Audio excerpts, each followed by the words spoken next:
Good morning, everybody, and welcome to this in the morning 15 minutes. Hopefully, change your life. Bosi Ligani, first man with the Rebbe.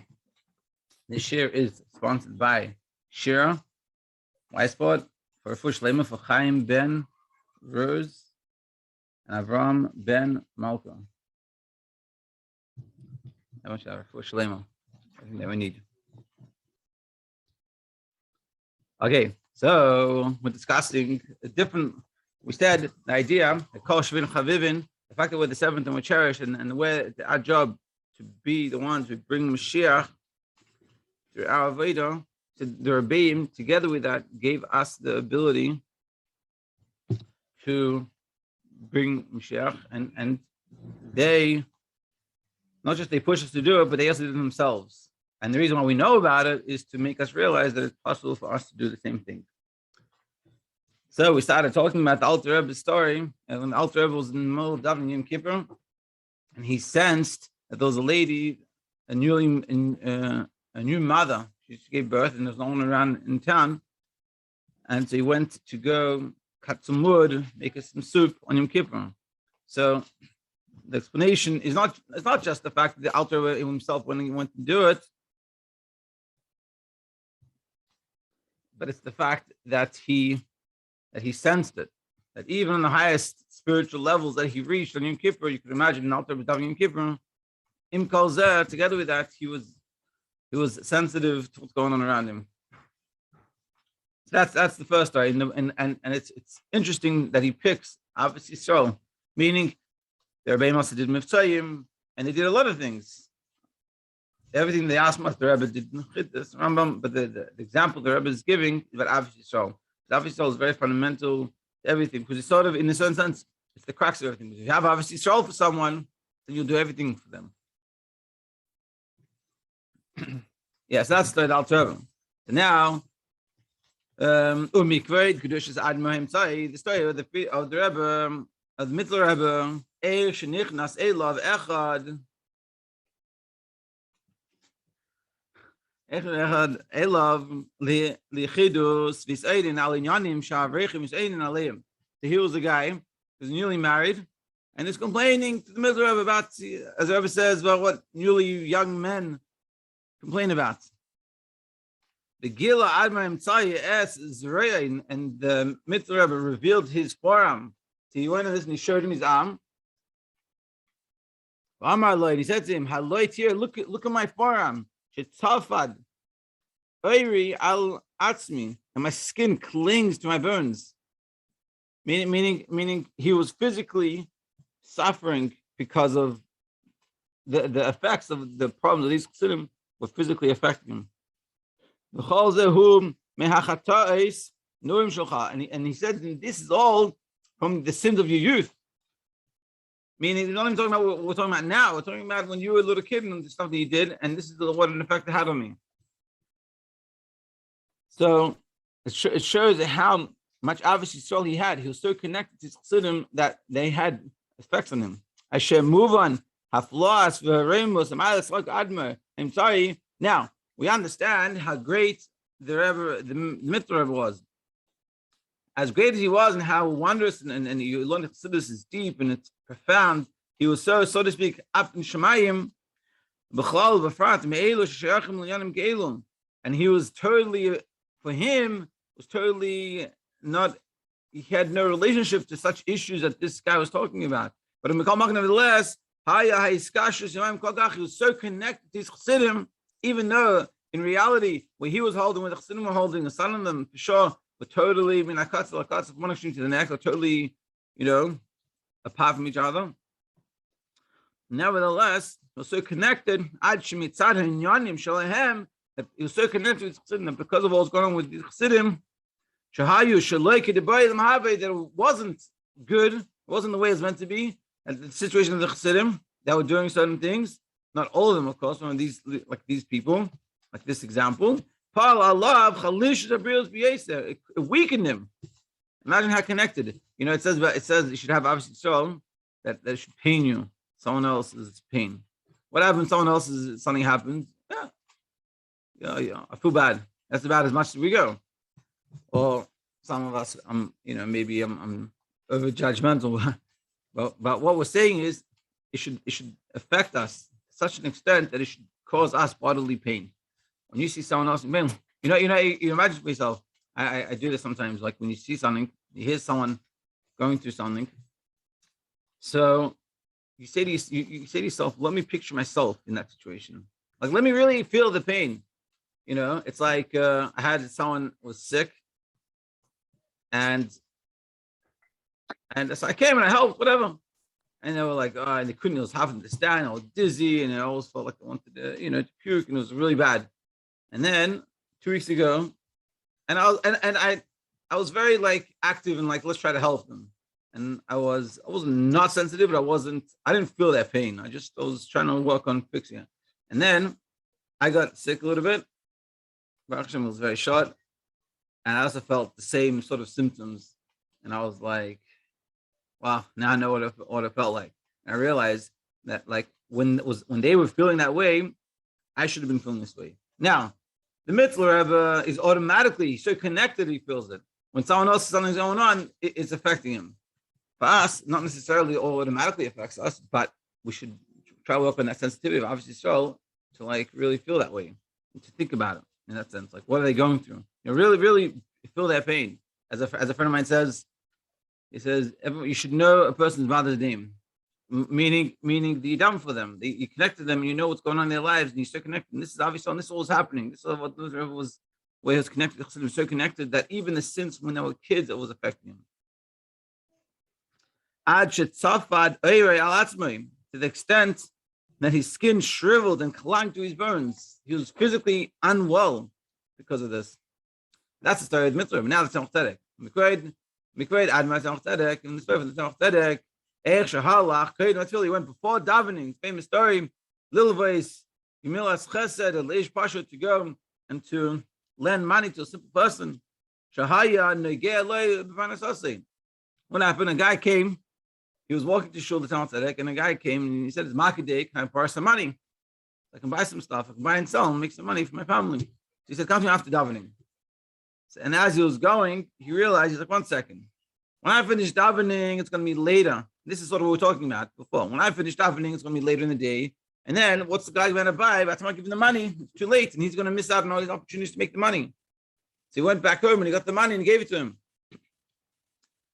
He was being sensitive to someone else. He's davening, and you can imagine before he davened where he was holding, where his mind was thinking. Connecting to Hashem, what does that mean? But when he hears an issue with another person, that's where he went and focused himself. Yeah. Oh, Mikved, that's starting. Now the story of Rebbe Marash. Mikved, Admar Marash, the story of Rebbe Marash. Japam, Nasa B'yichud. One time he traveled from Mikur Harris, from a healing spa in Paris to Paris.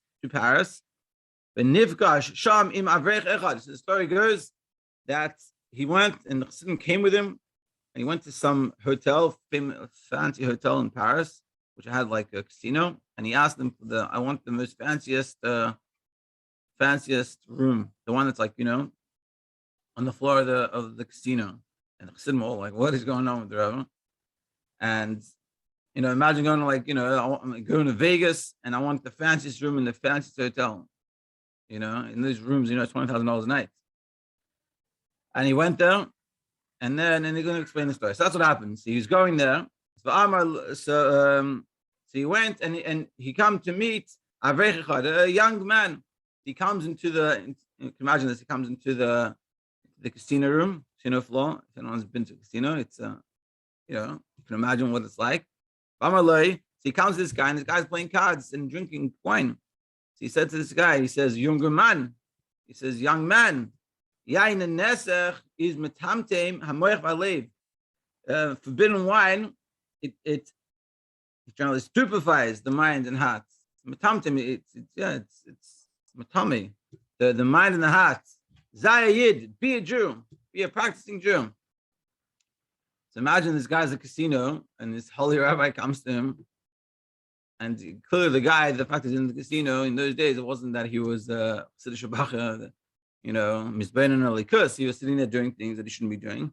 Suddenly the Rebbe comes to him and he's like, sees this rabbi, and he comes and he tells him this. Imagine what a shock to the system that was. So what happened? And the Rebbe left back to his room on his fancy floor. So this young man, he went back to Bosi, and he couldn't rest. He couldn't rest himself until he came back to the casino. And he went to the Rebbe Marash. He found out where he was. And he sat down and talked to him. And Rebbe Marash brought him back to Tshuva. Now, it came out of this guy, a very frum family, Yer Shemayim. He really changed this guy's life in the future, in the course of his life. Asher Yadua, that is known. Now, to appreciate the story, besides the fact where Rebbe Marash went, the time of the Rebbe Marash is so precious. Even his saying of Chassidus was short. He said, comparison to Mitzvah was hours. Rebbe Marash was very short. Everything was very quick by him because his time was very precious. And knowing those times, already by 8 o'clock, already after davening. Now, it doesn't mean that he davened, like without kavana. He had all the kavana, he did everything that he did, and he finished by 8. You can imagine how precious his time was.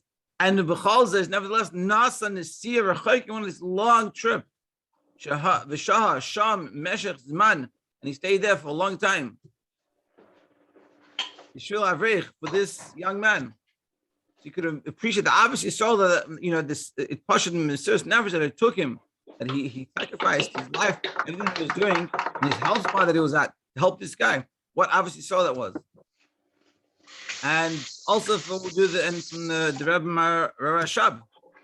That the Tchilas Nesiyusay, in the beginning of his Nesiyus, Asher Gazu Az Gezeira Chadasha, Ahaya Tzarich L'Nisaya Al Davar Zeh LeMoskva, had a Gezeira decree against the Jewish people.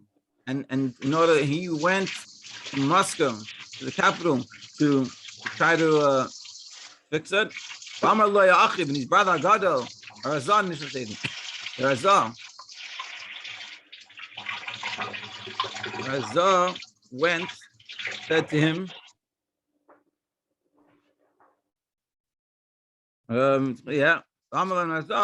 Yakar Etzlecha, your time is very precious. Because you're very precious, your time. I didn't really know the language so well. He wasn't so proficient in Russian. Not that he didn't know Russian, he explains over here. He did, but he just preferred not to really speak it. He had no desire to speak the language. So the Razal was like, Razal was very, he knew a lot of languages. He was a linguist, so he could have a lot of opportunities. He could, be a good speaker, be a good advocate. Yeah, Harazahya Melamed Melumad Besafis, he was a linguist. Also, you have to find acquaintances. You can't just go there. You have to go. You have to speak to people. You have to try to get in and figure out how to get to this situation and try to figure it out. And then, it takes so much time. And the Rebbe Rashab's time was very precious. He said, I'll go instead of you. Listen, tell me what to do and I'll go do it for you. Why should you waste your time? Aval. But the Rebbe Rashab didn't agree to this. He went by himself and he was successful. He went and also his time was precious and he went anyway and he put himself in the line. It's very dangerous to do what he did. Seeing the obviously stuff. Also the Frierdiker Rebbe has many stories. To do a favor even for the simplest of people, whether it was spiritually or physically. It's like he used to when he was a kid. Simple stories. When he was a kid, he used to get money for learning Mishnayos Baal Peh, and with that money, he'd lend it out to people on the market day so they could buy and sell stuff. And that was like wasn't a business. He wasn't making any money, but he was sharing his money for people. And he gave his whole life for this. Like he went to jail for keeping Yiddishkeit alive. It's not just his physical life that he gave up, but his spiritual life. It'd be a lot easier just live his own personal life, do his things, daven and learn all day, and then have a good, easy time. But he didn't do that. After that, haya meitiv imoy. Hine loize bovad shelo haya klal besug shel chavercha b'terah mitzvahs. Even the people that weren't even shayach to his level, not in Torah mitzvahs, and he's so kind to them. Asher shahaya shaloi ela shahaya shaloi berach klal. They were in no comparison to him, and nevertheless he had mysterious nefesh for them, obviously Yisroel. And so we're seeing it. So what we're talking about is obviously Yisroel. And the Rebbe is saying that now with the Derashir, we're going to bring Mashiach. And one of the main points we're going to have to do, and really the crux of everything, is obviously Yisroel. Because of the obviously Yisroel, everything else comes from it. And this obviously Yisroel that we have, we see the rebbeim had it, and they had mysterious nefesh obviously Yisroel. And so too with us. And how you see the Chassidim and the Shluchim, and they went out, especially in the early years. And everywhere they go to these far-flung places, and it's mysterious nefesh they have for help another yid. And also for us, we should realize the ability that we have to have mysterious, to have obviously Yisroel, and obviously also starts with ourselves, and have obviously Yisroel for people around us, and checking on people, see how they're doing, smile at people, think about someone every day. Make sure you're keeping in touch with your friends. It's a very important thing for yourself and for them. To be continued tomorrow, Monday. Have a great Shabbos.